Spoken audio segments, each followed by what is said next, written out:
Hi guys, আজকে আপনাদের আমি দেখাবো কিভাবে মুরগি পোড়া আর ভাত রান্না করে সৌদিরা খায়। দেখুন, এই হলো একটা মুরগি।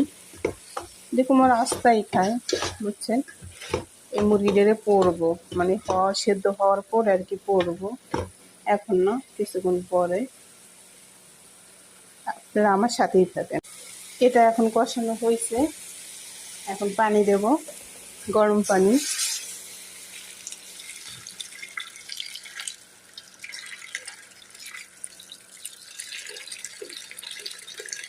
ওরা মশলা প্রচুর কম খায়, বুঝছেন, মশলা খায়ই না একদম।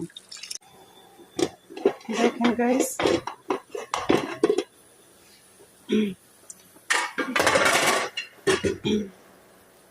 ভালো লাগতেছে না?